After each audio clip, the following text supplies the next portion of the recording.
My name is Jenny Brady, and this is my demo reel.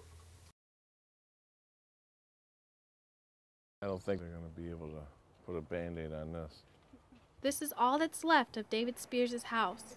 He came home from work early on Saturday, and 5 minutes later, a tornado ripped through his house. And we're all standing in the living room, and we've seen our back table there on the deck go flying, and then the grapefruit-sized hail slamming down. Spears was picked up by the wind and slammed into his coffee table before being picked up again and thrown against his French doors. I got 3 broken ribs. My knees were all pretty cut up and bruised from slamming into the wall, and my shoulders real sore and bruised.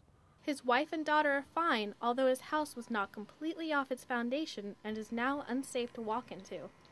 Spears took me for a tour around what's left of his house. So that used to be my garage where that's sitting. Our bedroom's up there, but you can't even stand up. You know, they're all buckled up inside. You know, it's knocked right off its foundation. So it's a matter of time before it just caves right on in.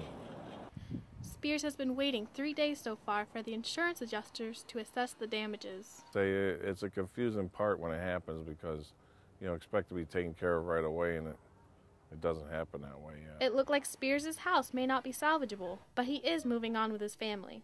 They will rent a home until theirs can be rebuilt, and then they'll be back. From a down but not out Elgin, South Carolina, Jenny Brady, Carolina News. 21-year-old Christine Wood spends a lot of time on the computer. Today, she's researching Gardasil, a vaccine used to guard women against the human papillomavirus. Gardasil is 95 to 100% effective in guarding against the 4 most common types of HPV, which are responsible for 70% of cervical cancer cases.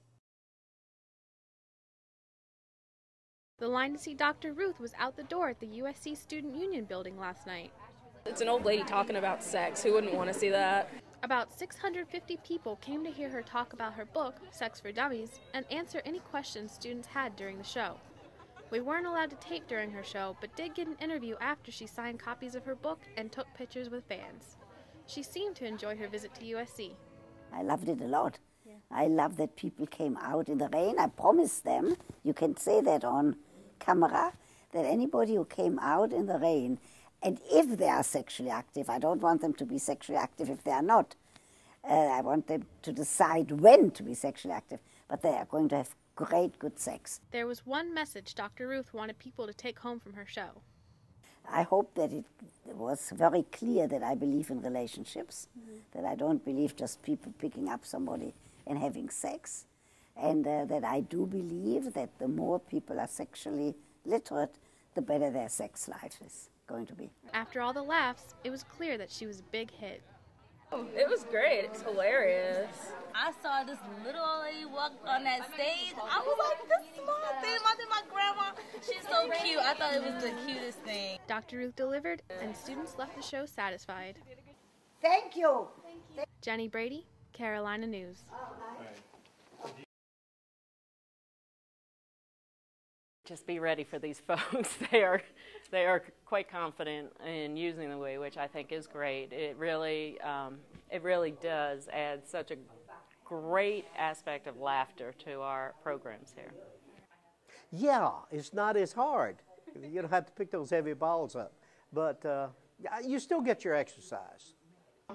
With players like Tom, you don't need to wait for Thanksgiving to see a turkey. Hey, man, turkey. Jenny Brady, Carolina News. That's a good one. Oh, the last 3 of us have left those. Respect your elders.